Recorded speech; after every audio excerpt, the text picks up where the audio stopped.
안녕하세요. 저는 지금 손주를 돌봐주며 하루하루 힘겨운 나날들을 보내는 여자입니다. 제가 인생의 반을 넘게 살았는데 이 나이 먹어서 손자를 돌보게 될 거라고는 생각도 못했습니다. 애는 죄가 없다지만 한번 해본 거라도 육아는 여전히 힘들고 시간이 어떻게 가는지 모르겠다는 생각이 드네요. 이제는 애가 좀 커서 그래도 전보다는 좀 낫지만 며느리가 바쁘게 일을 하다 보니 육아를 전적으로 제가 맡고 있습니다. 사실 며느리가 제게 육아를 부탁한 건 아닙니다. 며느리는 나이가 어려도 상관없으니 어린이집이나 보육센터 같은 곳에서 아이를 받아준다고 하면 그쪽에 돈을 주고 맡기겠다고 했는데 그냥 제 마음이 좀 그렇기도 하고 제가 베이비시터 일을 오래 해서 그런지 그냥 제가 맡아주겠다고 했습니다. 사실 이렇게 육아를 나서서 자처하는 시어머니가 있을까 싶은 생각도 듭니다. 보통 아이를 맡아주면 돈을 받기도 하고 양육비를 주기도 하는데 저는 그 돈도 됐다고 했습니다. 제가 그 돈 없다고 못 사는 것도 아니고 갖고 있는 돈도 있고 제가 죽을 때까지 먹고 사는 데는 지장 없으니 돈도 안 줘도 된다고 했습니다. 사실 지금 키우는 손주는 조금 복잡한 사연으로 얽혀 있습니다. 그래서 웬만하면 제가 며느리를 도와주고 싶은 마음인데요. 창피해서 어디 가서 말도 못했는데 이번 기회를 빌어 이야기를 좀 풀어볼까 합니다. 저는 젊었을 때부터 어린이집 보육교사로 근무를 했습니다. 정확히 얘기하면 정식 선생님은 아니었고 보조 선생님이었죠. 제가 막내 동생이 있다 보니 제가 중학생일 때도 막내 동생을 거의 키우다시피 했고 막상 고등학교를 졸업하고 나서 공장에서 일하긴 죽어도 싫고 그렇다고 해서 대학은 언감생심이고 돈은 벌어야겠고 부모님도 제가 얼른 돈을 벌길 바라셔서 그런지 이왕이면 남들 가는 공장 그냥 들어가지 거기서 기숙사도 제공해준다며 나쁘지 않잖아 돈 좀 번 다음에 네가 하고 싶은 공부하면 되는 거 아니야? 하면서 절 설득하곤 하셨죠. 하지만 저는 꽤 오랜 시간 동안 방황을 했습니다. 남들이 말하는 공순이는 되기 싫고 그렇다고 해서 딱히 또 하고 싶은 건 없고 사춘기 때 할 짓을 나이 20 넘어서 하니 제 자신이 참 한심하더군요. 그렇게 3년을 허투루 보냈는데 그때 제게 들어온 제안이 바로 보육교사였습니다. 좋게 말해 보육교사지 어린이집에서 보조선생님으로 일을 할 생각이 없냐는 제안이었죠. 저는 원래 아이도 좋아하다 보니 다른 일보다는 그래도 애 보는 일이 낫다고 생각했고 애 보는데 특별한 기술이 무슨 필요가 있겠나 싶어서 바로 그 제안을 수락했습니다. 그렇게 처음으로 하게 된 일은 하루 종일 청소만 하는 것이었습니다. 보육교사라고 해서 아이들이랑 시간도 보내고 같이 놀게 될 줄 알았는데 매일매일 어린이집 청소만 하면서 하루를 보냈습니다. 또 선생님들은 얼마나 저를 부려먹는지 선영씨, 여기 빗자루질 한 거야? 먼지가 수북하다. 그리고 이따가 애들 놀이 시간에 저쪽 유아방은 비어있으니까 거기 청소도 좀 부탁해요. 그리고 우리가 점심 먹은 거 설거지도 해주고 하면서 저를 부리는데 그냥 싼 맛에 보육교사라는 이름으로 청소부를 구한 것 같다는 생각을 지울 수가 없었습니다. 그렇게 그곳에서 3년을 근무했습니다.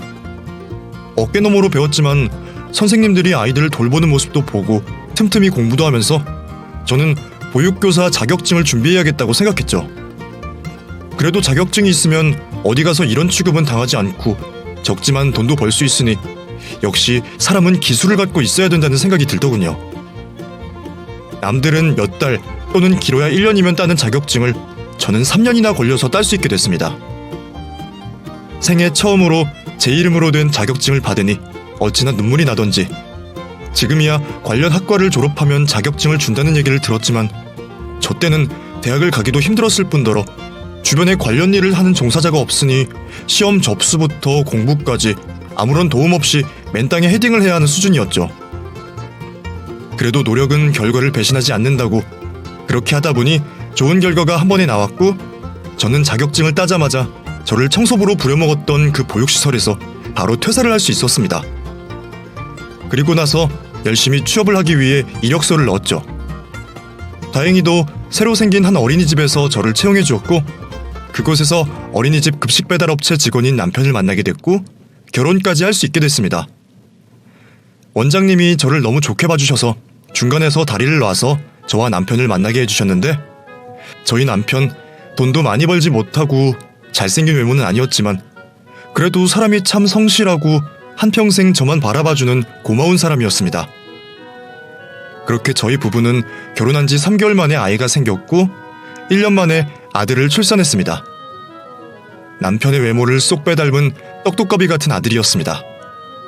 아이를 키우는 동안은 당연히 보육원 일을 할 수 없었습니다. 넉넉하진 않았지만 그래도 부족함 없는 살림살이라 육아에만 집중할 수 있게 해준 남편이 너무 고마웠죠. 임신 때도 그랬지만 남편은 제가 먹고 싶은 게 있으면 자기가 굶어서라도 제가 먹고 싶은 걸 사다 주는 고마운 사람이었습니다. 남편이 항상 제게 했던 말 중에 하나가, 임신할 때 아내한테 잘못하면 평생 그게 흠이 된대. 그래서 임신할 때만큼은 잘해줘야 된다고 주변의 형들이 말하더라고. 그게 꼭 남편이 아니라 주변에서 조금만 상처되는 말을 해도 평생 가슴에 남는데 라는 말을 자주 하곤 했습니다. 그런데 그 말이 정말 맞는 말 같더라고요. 사실 남편이 그렇게 애교가 많거나 표현을 많이 하는 스타일은 아닌데 임신 때만큼은 제 앞에서 춤도 많이 춰주고 제 배를 만지면서 노래도 불러줬습니다.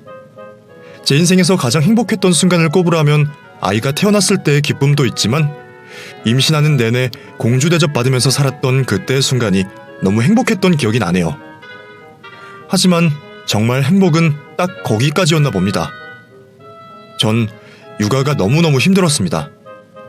산후 우울증도 굉장히 심하게 왔고 정말 이런 생각을 하면 안 되지만 애를 앞에 두고 먼저 떠나고 싶다는 생각이 들더라고요. 그 당시 제가 13층짜리 아파트에 살았고 저희 집이 11층이었는데 보따리에 애를 넣고 끌어안고 몇 번이나 뛰어내릴까 이런 생각이 든 게 한두 번이 아니었습니다. 정말 나쁜 생각이었죠. 그래도 그때마다 저를 잡아줬던 건 다름 아닌 제 남편이었습니다. 한 번은 너무 눈물이 나서 또 그런 생각이 들었고 남편이 있든 말든 베란다 문을 열고 매달렸더니 여보 왜 이래? 여보 진정해. 제발 이러지 마. 당신이 무슨 죄가 있어? 우리 애가 무슨 죄가 있어? 내가 잘못했어. 다 내가 못 챙겨서 그런 거야. 다 내 잘못이야. 그러니까 여보 제발 이러지 마. 하면서 제 바지가랑이를 붙잡더라고요. 그날 남편이랑 애기랑 셋이 끌어안고 엄청 울었습니다. 그 후로는 아이 끌어안고 다니면서 병원도 다니고 친정엄마 도움도 받아서 어떻게 시간이 흘러갔는지 모를 정도로 힘든 나날들을 보냈지만 그래도 꽤 괜찮은 하루하루를 견뎌나갔습니다. 정말 신기한 것이 산후 우울증이라는 게 분명 치료를 받아서 그런 것도 있겠지만 아기를 친정에 맡기고 제 시간을 보내니까 빠른 속도로 나아지더라고요. 저 때문에 정말 많은 사람들이 고생을 했습니다. 그렇게 아기가 6살쯤 됐을 무렵 저도 그제야 철이 들었는지 남편과 엄마에게 잘해야겠다는 생각이 들더군요.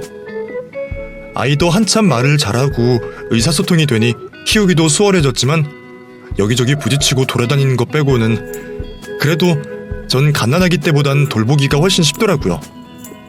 저희 아들은 아주 어릴 때 말고 사고 한 번 친 적 없이 참 건강하고 예쁘게 자라줬습니다. 남들은 폭풍 같던 사춘기 때문에 너무 힘들다고 어떻게 하냐면서 서로 신세한탄을 하곤 했는데 저희 아들은 공부도 꽤 잘하고 말도 잘 들으니 걱정거리가 없었죠. 그렇게 무탈하게 아이도 고등학교를 졸업하고 서울의 꽤 유명한 대학을 졸업해서 취업까지 잘하게 됐습니다. 그 사이 저도 다시 복직을 해서 어린이집에서 근무를 하다가 교통사고로 다리를 다쳐서 출퇴근이 힘들어지면서 50대 중반부터는 베이비시터 일을 시작하게 됐네요.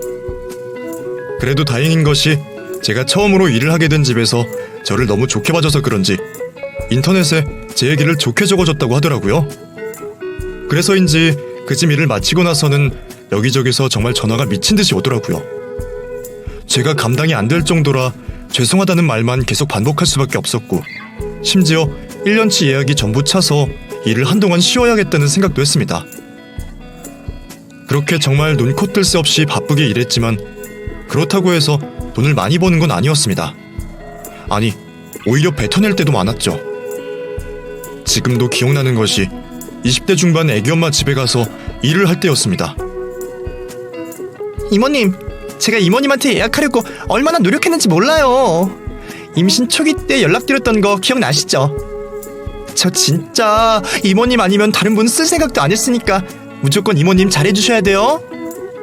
아, 그리고 보육교사 자격증 있으시다고 했죠? 혹시 그거 복사본 보여주실 수 있어요? 그리고 주민등록증이랑 가족관계 증명서도. 아, 제가 무리한 요구한다고 생각하실 수도 있지만 저희 집에 들락거리시는 분인데 인터넷 글만 믿고 아무것도 확인 안 할 순 없는 거 이해해 주실 수 있죠? 하고 말을 하더라고요. 아, 그럼요. 당연하죠. 다음에 올 때 전부 챙겨서 올 테니까 걱정 마세요. 라고 대답했고, 그분이 요구했던 건 외에 보건증과 과거 연이 닿았던 사람들이 제게 써준 편지까지 전부 들고 갔습니다. 그렇게 신분 확인을 하고 나니 조금 마음이 놓였는지 제게 마음을 연듯했는데, 적당한 거리가 필요하다는 걸 일주일이 지나자마자 바로 느낄 수 있었습니다. 이모님, 근데 반찬이 제 입맛에 좀 안 맞네요. 음식 솜씨도 좋으시다고 해서 기대했는데 그냥 반찬은 제가 사 먹는 걸로 할게요. 그리고 청소도 좀 꼼꼼히 해주시면 안 돼요? 머리카락 바닥에 너무 많이 굴러다니는데. 물론 제가 성격이 좀 깔끔한 편이긴 한데 그래도 이건 아닌 것 같아요. 혹시 후기 알바 이런 거 쓰신 건 아니죠? 하면서 저를 살살 비꼬더라고요. 나이 먹은 내가 그런 걸 어떻게 쓰겠어요. 제가 더 신경 쓸게요. 그리고 이런 말 하고 싶지 않지만 살림에 많이 신경을 쓰시는 편이 아닌 것 같네. 내가 청소업체도 아니고 구석구석 깨끗하게 하려고 노력은 할 건데 나도 애기 보랴 반찬하랴 청소하랴 몸이 10개라도 부족하겠어. 하고 저도 처음으로 제 의견을 냈습니다. 무슨 소리예요? 저 전업주부예요. 그리고 저희 집이 더럽다는 말씀이신 거예요? 전 그런 말 처음 듣네요. 우선 돈을 받으셨으니까 받으신 만큼은 일을 해주세요. 하더군요. 저런 신경전은 아무것도 아니었죠.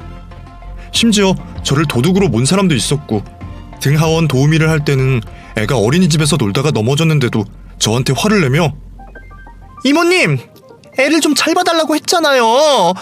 이 흉터 어린이집에서 놀다가 난 거 맞아요? 이모님이랑 집에 오다가 난 거 아니에요? 하면서 저한테 화풀이를 하는 사람도 있었습니다. 정말 제가 그 일을 거진 20년 정도 하면서 온갖 진상들을 다 만났습니다. 세상에 좋은 사람도 너무너무 많지만 미친 사람도 많다는 걸 일을 하면서 많이 겪었죠. 그 사이 제 아들은 나이를 먹을 만큼 먹었고 결혼도 하게 됐습니다. 제가 많은 여자들을 만나다 보니 사람을 딱 보면 대충은 느낌이 오는데 아들이 결혼하겠다고 데려온 며느리는 솔직히 잘 모르겠더라고요. 내 가족이 될 사람이라 그런가 인상은 선한데 말수는 적고 항상 눈을 피하니 사람을 파악할 시간도 없더라고요. 근데 뭐 아들이 좋다는데 제가 결혼을 반대할 이유도 없고 사돈이 될 사람을 만나보니 오히려 며느리보다 인상도 좋으시고 수더분하시더라고요. 거기다가 저도 노후 준비가 돼 있고 며느리네 사돈들도 일을 하고 있다는 얘기를 들으니 아들이 양가 노후 책임지느라 고생은 안 해도 될 것 같아 마음이 놓였던 것도 사실입니다. 며느리는 사업을 하고 있었는데 일 욕심이 많은 편이었고 아들보다도 돈을 많이 벌어서 결혼 초반에도 제게 대놓고 어머니, 저희 부부는 아이 생각은 당분간 없습니다. 아버님께도 그때 말씀드렸지만 아이를 아예 안 가질까 생각도 했는데 그래도 한 번 사는 인생 애는 한 번 낳아보고 싶어서 못 갖는 게 아니면 안 갖는 일은 없을 것 같고 당분간은 아이 생각 없으니 저희 부부에게 아이 강요는 말아주세요. 하고 못을 박더라고요. 전 아이 얘기를 일절 꺼낸 적도 없고 그건 부부의 문제라 알아서 하겠거니 했는데 먼저 말을 하니까 무슨 말을 못 하겠더라고요.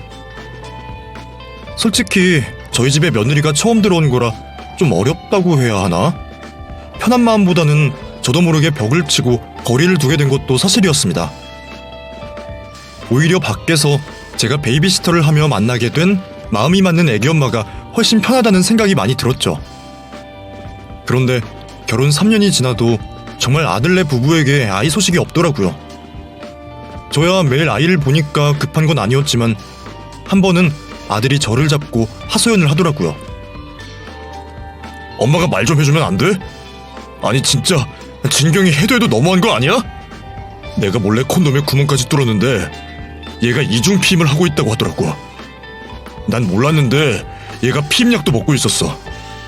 이거 솔직히 사기 결혼 아니야?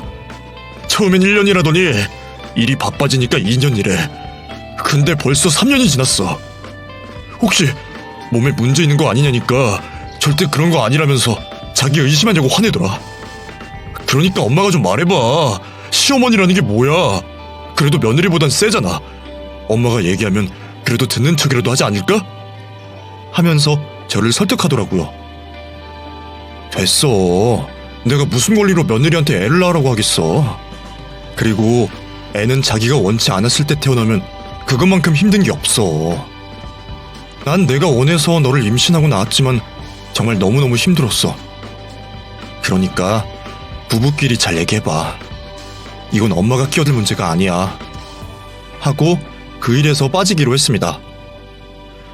그렇게 아들의 부탁을 거절하고 마음이 불편하기도 했지만 임신과 출산은 전적으로 여자가 결정할 문제이기에 제가 끼어들 일은 아니라고 생각했죠. 그렇게 속절없이 2년이라는 시간이 흘렀습니다. 저는 여전히 일하고 있었고 일상은 크게 변한 게 없었죠. 그날도 최근에 일을 받아 몇 번 방문했던 집에 아이를 보러 가던 날이었습니다. 애기 엄마 저 왔어요. 저 들어갈게요 하고 방문을 열었는데 밤새 애기 때문에 잠을 못 잤는지 제가 들어와도 일어나질 못하더라고요. 저는 애기를 등에 업고 청소를 시작했고 애기 엄마가 자는 동안 쓸고 닦고 반찬까지 해두었죠. 3시간쯤 지났을까 잠에서 깬 애기 엄마가 깜짝 놀래서는 어머, 이모님 오셨구나. 죄송해요. 제가 너무 깊게 잠이 들어서. 죄송해요. 혼자 힘드셨죠? 제가 좀 도와드릴게요. 하며 허겁지겁 일어나서 비틀거리는데 아이고 됐어. 좀 더 자요. 이럴 때 도움받으려고 나한테 돈 주는 거잖아. 우리가 뭐 남인가? 벌써 나도 이 집에서 일한 지 2주가 넘어서 얼마나 힘든지 알아. 그러니까 얼른 자요. 하면서 이불을 덮어줬습니다. 사실 그 애기 엄마가 좀 마음에 걸렸습니다. 집에 그 흔한 결혼 사진도 하나 없고 애기 사진도 찍어놓은 게 없고 애기 키우는 집이라기엔 어두컴컴한 빌라에 모유 수유를 하는데 맨날 라면에 인스턴트만 사 먹어서 마음이 쓰이더라고요. 저는 가끔 집에서 반찬도 챙겨오고 일부러 음식 재료들을 살 때도 제 돈이 좀 더 들더라도 유기농을 사서 좋은 것만 애기 엄마한테 먹이려고 참 많이 노력했습니다. 그렇게 한 달쯤 지났을까? 약속 시간이 돼서 그 집으로 갔는데 애기 엄마가 애기를 안고 계속 울고 있더라고요.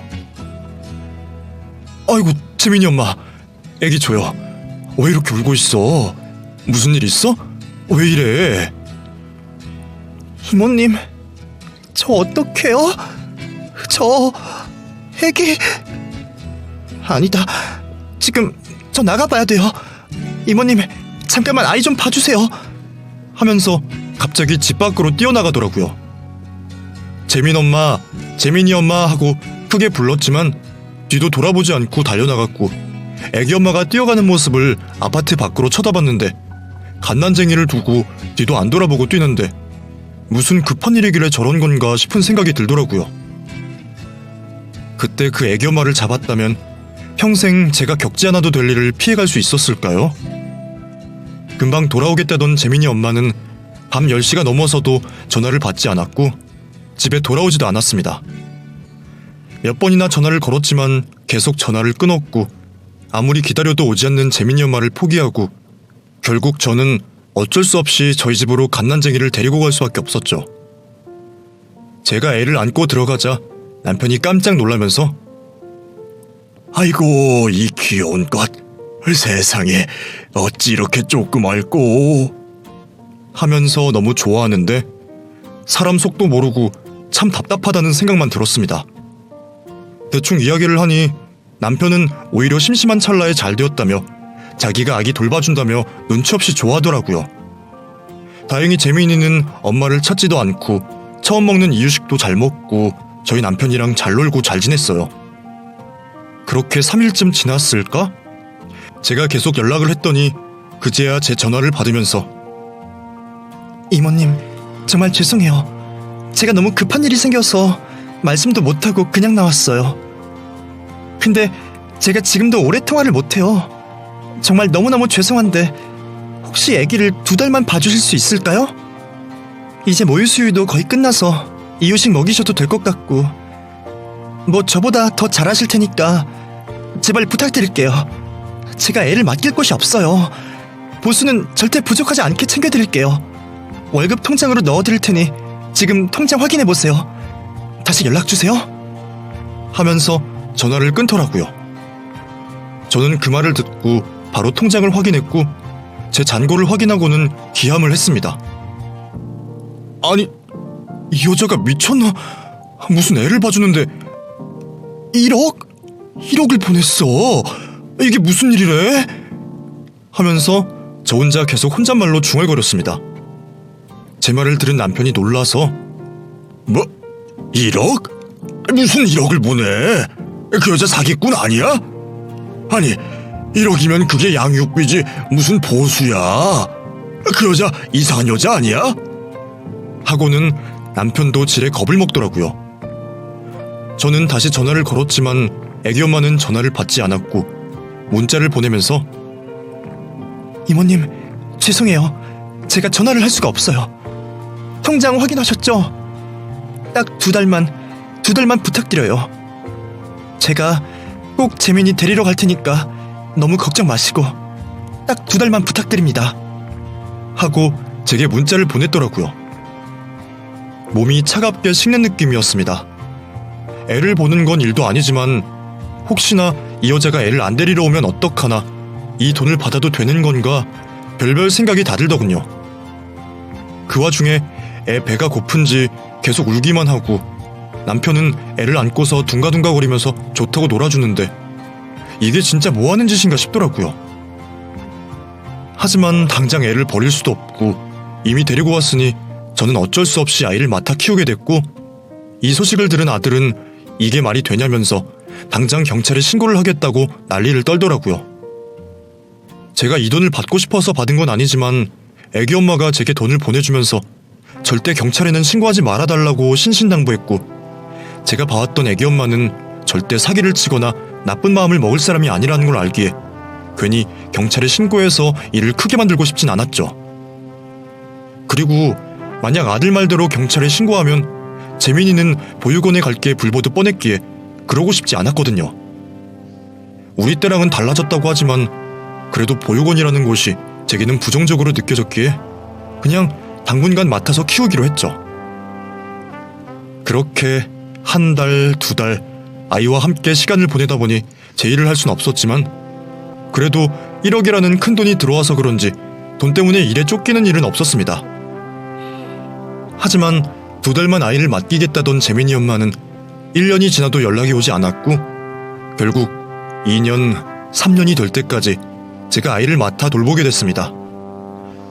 처음엔 애기 엄마가 연락을 받지 않아 초조하고 불안했다면 1년쯤 지나고 나니 애기랑 정이 들어서 그런지 남편은 정 연락이 안 오면 우리가 키우지 뭐. 애도 순하고 말도 잘 듣고 우리도 애 덕분에 웃을 일이 많아졌잖아. 하면서 말도 안 되는 소리를 하곤 했죠. 하지만 저도 속으로 남편의 말에 솔깃하더라고요. 재민이는 제가 여태 맡은 아이들과 다르게 잘 울지도 않고 밥도 잘 먹고 밤에 깨지도 않고 정말 말 잘 듣고 키우기 쉬운 순한 아기였어요.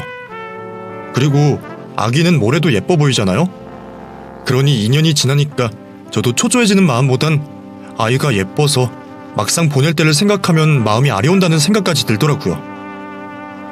그래서 남편 말대로 아예 재민 엄마 연락이 안 왔으면 하는 생각도 종종 들었습니다. 그렇게 애가 3돌이 지났을 무렵 남편과 아이를 데리고 외식을 하고 들어오는데 모르는 번호로 연락이 왔습니다. 여보세요 하고 전화를 받았는데 이모님 저예요, 재민이 엄마 하면서 말을 하더라고요. 3년 만에 연락이 온 사람은 애를 맡겼던 여자였습니다. 아이고 재민이 엄마, 이게 무슨 일이야? 이제야 연락을 주면 어떡해? 내가 얼마나 기다리는 줄 알아?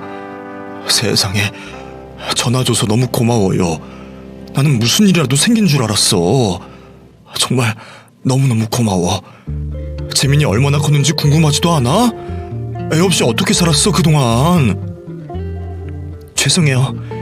이모님, 제가 너무 늦게 전화드렸죠? 저 이사했어요. 제가 주소 보내드릴 테니까 내일 저희 집으로 아이 데리고 와주실래요? 일이 좀 있어서 3년 동안 연락도 못 드렸는데 제가 식사 대접도 하고 드릴 말씀도 있어서요.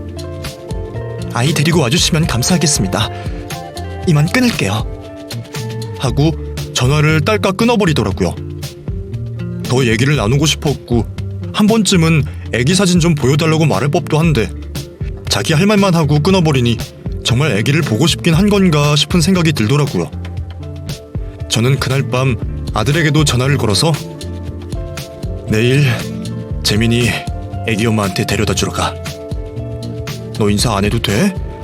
그래도 3년이나 얼굴을 봤는데 너도 애기 이쁘다며 하고 말했더니 됐어, 내 애도 아닌데 무슨.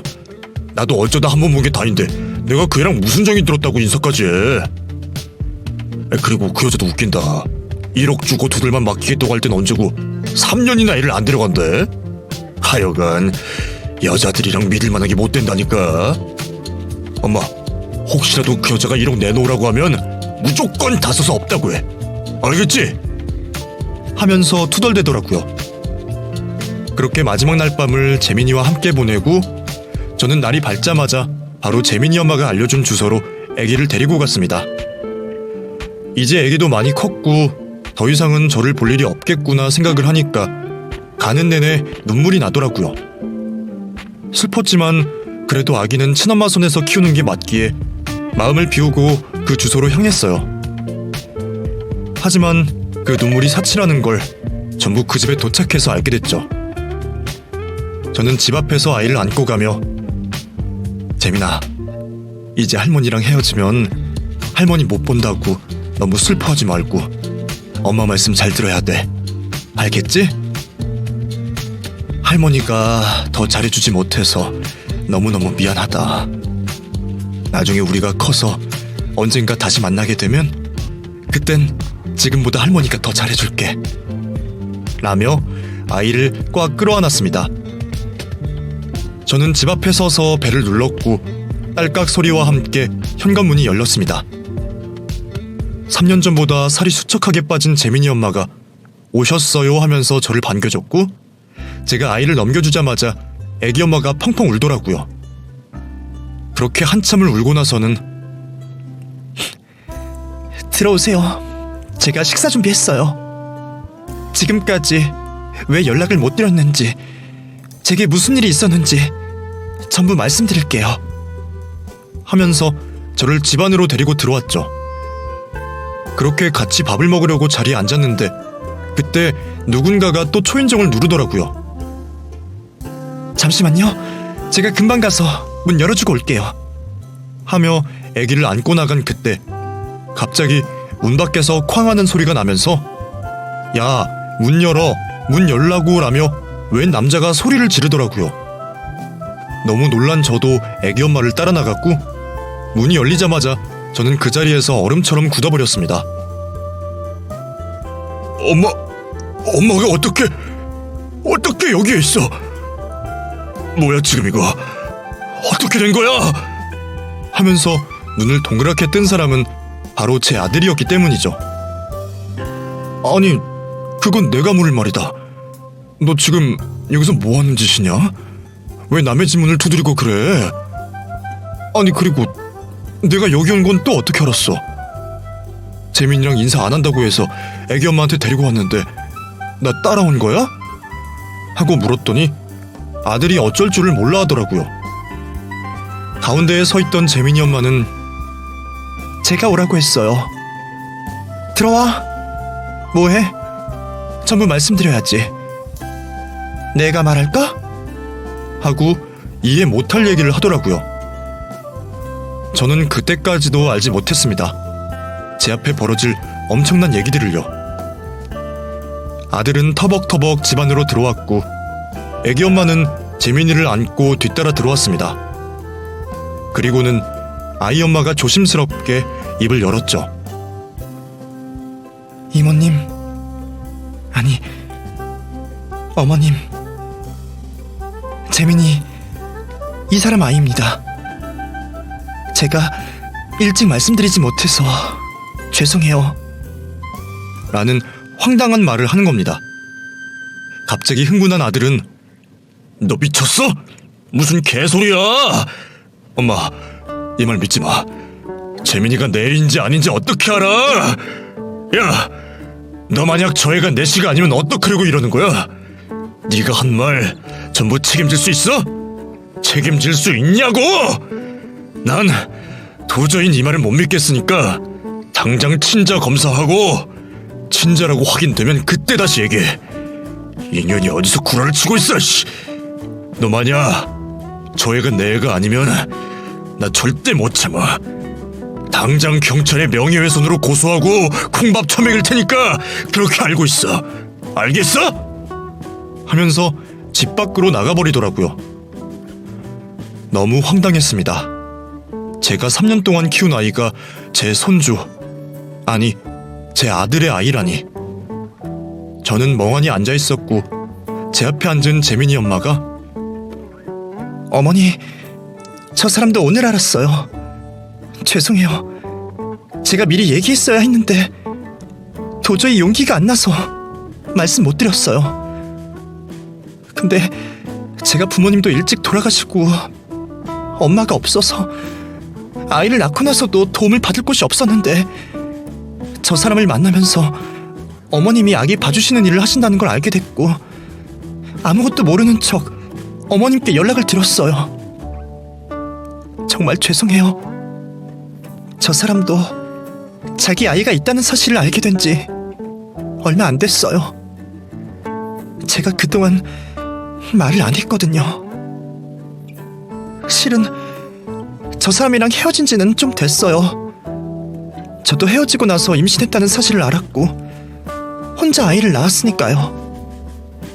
근데 아이를 낳고 짧은 시간이지만 혼자 키우면서 저도 정말 고민을 많이 했어요. 근데 도저히 아이는 제 힘으로 못 키우겠더라고요. 그래서 무작정 어머님께 재민이 맡긴 거예요. 그리고 나중에 편지를 써서 사실을 알리려고 했는데 도저히 재민이 생각이 나서 그렇게 못하겠더라고요. 만약 저 사람 아들이라는 것을 밝혔는데 이혼하지 않고 자기 아들로 받아들이면 저는 평생 후회할 것 같더라고요. 사실 저 재민이 아빠랑 다시 잘해보고 싶어요. 하지만 저 사람이 자기 아이라는 걸 믿지 않아요. 그래서 저 하는 데까지 해보려고요. 친자 확인 검사서도 저 사람한테 보낼 거고 그 외에도 제가 할 수 있는 게 있다면 뭐든 다 해볼 거예요. 어머니, 부탁드리고 싶어요. 저 좀 도와주세요. 저 사람 다시 제게 돌아올 수 있게 저 좀 도와주세요. 라며 제 손을 잡고 얘기를 하더라고요. 이 모든 게 믿기지 않았습니다. 제게는 며느리가 한 명이고 손자라고는 없는데 갑자기 며느리가 둘이 됐고 생각지도 못했던 손주가 생기니 뭐라고 말을 해야 할지 모르겠더라고요. 무엇보다 지금 이게 사실이라면 제 아들이 지금 며느리에게 씻을 수 없는 상처를 안긴 셈인지라 정신이 하나도 없었습니다. 그래서 재민이 엄마, 지금 내가 너무 당황스러운데 나한테도 생각할 시간을 좀 주세요. 지금 내가 이걸 어떻게 받아들여야 될지 모르겠어. 재민이가 이제 새돌인데 그럼 우리 아들이 바람을 피웠고 재민이 엄마를 만나서 애까지 낳았다는 건데 나 지금 이게 맞는 건지 모르겠어. 내가 아들이랑 얘기 좀 해볼게. 정말 미안해. 정말 미안해요. 라고 말을 하고 그 손을 뿌리치고 집을 나섰습니다. 저는 그 자리에서 바로 아들에게 전화를 걸어 모든 사실을 물었고 아들은 소리를 고래고래 지르면서 부인을 하더라고요. 엄마, 내가 그때 잠깐 눈이 돌아가서 걔를 만난 건 맞는데 그 애가 내가 아닐 수도 있다니까. 진짜 미치겠네. 걔 완전 또라이 아니야? 어떻게 엄마한테 연락을 해서 그런 짓을 할 수가 있어? 지금까지 엄마랑 나 속이고 몰래 아이 맡긴 거 이거 솔직히 범죄 아니야? 엄마, 이거 경찰에 신고해야 되는 거 아니야? 하면서 적반하장으로 지가 흥분을 하더라고요. 한 번도 제 속을 썩인 적이 없는 아들이 이런 짓을 저질렀다는 게 믿기지 않았지만 정황상 재민이 엄마의 말에 더 귀 기울이게 되더라고요. 무엇보다 아직 확실한 게 친자가 아니라고 결정된 것도 아니고 자기 자식일지도 모르는 상황을 무턱대고 부정하고 부인하는 아들의 무책임한 모습에 화가 났어요. 너 지금 이거 며느리는 알고 있어? 지금 네가 무슨 짓을 한 건지 알기나 해? 우선 재민이 엄마가 하겠다는 대로 친자 검사에서 결과 나오면 당장 며느리한테 얘기해. 아니다, 지금 당장 며느리한테 가서 잘못했다고, 바람 피우는 거 정말 미안하다고, 죽을 죄를 지었다고 빌어. 친자가 맞든 아니든 가정이 있는 유부남이 다른 여자랑 정분난 거 그게 범죄야. 그러니까 다짜고짜 소리 지르고 내빼지 말고 일단 며느리한테 이실직고나 해. 라며 소리를 치고 전화를 끊었습니다. 그리고 집으로 돌아가 남편에게 이 모든 사실을 전부 얘기했고 남편 역시 참을 수가 없다면서 그날 저녁 당장 아들네 집을 찾았습니다. 아들은 저와 남편이 찾아갈 때까지 한마디도 며느리한테 이야기를 하지 않았더라고요. 갑자기 들이닥친 저희 부부의 모습에 오히려 며느리가 눈이 동그랗게 떠서 깜짝 놀라더라고요. 아무리 내 뱃속으로 낳은 아들이지만 더 이상 감싸주고 싶지 않았기에 그냥 제가 다 털어놓았습니다. 그러니 결국 며느리 앞에서 아들은 자신이 한때 바람 피운 사실을 전부 얘기했고 이 말을 들은 며느리는 생각할 시간이 필요하다면서 짐을 싸서 친정으로 가버렸습니다. 여자 입장에서 남편이 자기 외에 다른 여자랑 그짓거리를 했으니 화가 날 만도 하죠. 며느리의 그런 행동을 전 다 이해했습니다. 아들은 그제서야 자신이 끔찍한 잘못을 저지른 걸 깨달았는지 반성과 참회의 눈물을 보이더라고요. 그저 잠깐의 유의와 일탈이 이렇게까지 크게 번질 줄은 몰랐던지 며느리가 집을 나가는 상황까지 이어지니 거의 반쯤 정신이 나갔더라고요. 일단 저는 재민이가 내 손주인지 아닌지 그게 궁금했기에 바로 아들의 머리털을 뽑아서 재민이 엄마를 갖다 주었어요. 아들도 정말 자기 핏줄이 맞는지가 궁금했는지 제가 머리털 뽑을 때 별 저항을 하지 않더라고요. 그리고 한 달 뒤 재민이 엄마는 저희 집에 찾아와 친자 확인서를 내밀었습니다. 혹시라도 검사가 잘못 나왔을까봐 한 군데가 아니라 무려 3군데에 동시다발적으로 검사를 진행했나봐요. 모두 일치라는 검사서를 보이니 받아들일 수밖에 없었습니다. 솔직히 이때 저는 속으로는 그 사실이 반가웠습니다. 제가 그토록 바랬던 손주가 그동안 애지중지 키운 재민이었다는 사실이 기분이 나쁠 수가 없었죠. 하지만 한편으로는 이게 사실이면 멀쩡한 제 아들내외 사이가 파탄나는 건 기정사실이었기에 좋아할 수도 그렇다고 나빠할 수도 없었습니다. 일단 재민이 엄마는 저희 아들과 살림을 합칠 것을 요구했습니다. 만약 합치지 않는다면 재민이를 앞으로 안 보여주겠다고 반협박을 하더라고요. 그리고 이 사실을 전부 알게 된 며느리는 바로 저희 아들에게 이혼을 요구했습니다. 이성적이고 냉철한 며느리 성격상 어느 정도 예상했던 결과이기에 저랑 남편은 겸허히 받아들였어요. 아들은 미안하다고, 정말 미안하다고 울면서 사과를 했지만 끝까지 쳐다보지도 않고 외면하더라고요. 그래도 아들이 그렇게나 좋아하던 며느리였는데 한순간의 실수로 이렇게 사이가 파탄나니 한동안 술만 먹고 넋이 나간 상태로 살더라고요. 당연히 유책 사유가 모두 아들에게 있었기 때문에 며느리가 원하는 조건대로 큰 위자료를 주고 이혼을 했습니다. 사실 아들은 재민이가 자기 친자라는 사실을 알고 나서도 부득부득 며느리와 살고 싶어 하더라고요. 그래서 이혼을 할 때 합의가 아닌 재판으로까지 끌고 갔어요. 어떻게 해서든 이혼만은 막고 싶었는지 안간힘을 썼지만 오히려 나중에 재판을 통해 결혼한 지 1년도 지나지 않아 재민이 엄마와 바람이 났었던 게 밝혀지고 결국 파멸로 이르게 되었죠. 일이 이렇게 되자 아들 역시 자신의 잘못을 참회하며 재민이를 자신이 양육할 것임을 받아들였습니다. 이 모든 게 전부 3개월 만에 벌어진 일입니다. 그 당시 제가 너무 신경이 곤두서서 3개월 만에 살이 10kg가 넘게 빠졌고 아들 역시 15kg 가까이 살이 빠졌죠. 그렇게 이혼을 한 후 아들이 재민이 엄마랑 같이 안 살 줄 알았는데 어떻게 둘이 눈이 맞았는지 지금은 혼인신고를 하고 같이 살고 있습니다. 대신 둘이 맞벌이를 하느라 바쁘기 때문에 저희 부부가 재민이를 맡아서 키우고 있습니다. 어차피 3년 동안 키웠기에 제 손도 많이 탔고 육아라고는 1도 모르는 아들과 새 며느리에게 맡기기 불안해서 제가 데리고 왔습니다. 제 아들은 죽을 죄를 짓고도 다시 가정을 이뤘는데 첫 번째 며느리는 아직도 혼자라는 이야기를 들었습니다. 새 며느리가 제게 잘해주긴 하지만 그래도 아직도 제 마음속에 첫 번째 며느리에게 미안한 마음이 남아있습니다. 제가 다 아들을 잘못 키운 탓이겠죠. 어렸을 때는 말썽도 안 부리고 잘 크더니 커서 저는 이렇게 사고를 칠 줄은 전혀 몰랐습니다. 저희 집에 새 식구가 둘이나 들어오면서 식구들은 아무도 아들 전처에 대한 얘기나 이전 결혼 생활에 대한 언급을 하지 않지만 그래도 때때로 첫째 며느리 생각이 나게 되네요. 이 기회를 통해 아들의 전처에게 미안하다는 말을 하고 싶습니다. 제가 아들을 잘못 키운 탓이니 평생 저를 원망하며 살아도 된다고, 기회가 된다면 우리 아들보다 좋은 사람을 만나서 꼭 행복한 가정을 이뤘으면 좋겠다는 말을 전하고 싶네요. 오늘도 저는 손주와의 육아전쟁을 하며 하루하루를 보내고 있습니다. 맨날 남의 새끼 키우느라 힘들었는데 제 손주라서 그런지 힘들긴 해도 보람이 느껴지네요. 재민이가 어렸을 때는 며느리를 닮아서 그런지 제 아들과 닮았다는 생각을 한 번도 못했는데 점점 커가면서 우리 아들을 쏙 빼닮은 게 하나씩 보이더라고요.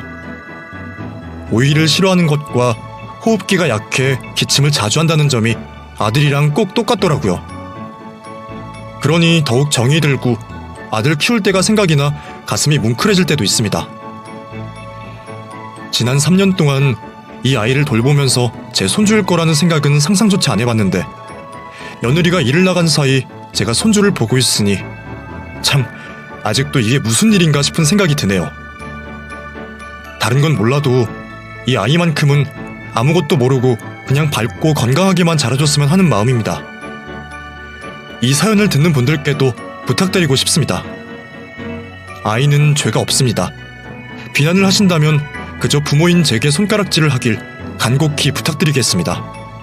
벌을 준다면 우리 아들이 벌을 받더라도 재민이만큼은 무탈하게 자라나길 바랍니다. 오늘 이렇게 속 시원하게 익명의 여러분들에게 저희 집 가정사를 털어놓으니 묵은 체증이 내려가는 기분이네요. 참 사람 인연이라는 게 이런 식으로 만날 수 있다는 게 어이가 없지만 다른 거 다 떠나서 저런 천사 같은 손주를 만나게 된 건 어찌됐든 행운이라는 생각이 드네요. 하지만 저희 아들이 잘못해서 한 사람에게 씻을 수 없는 상처를 준 만큼 저도 같이 반성하면서 하루하루 살아보려고 합니다. 그럼 지금까지 저의 기막힌 긴 사연 들어주셔서 감사드리고 다들 평온하고 행복한 하루 되시길 바랍니다.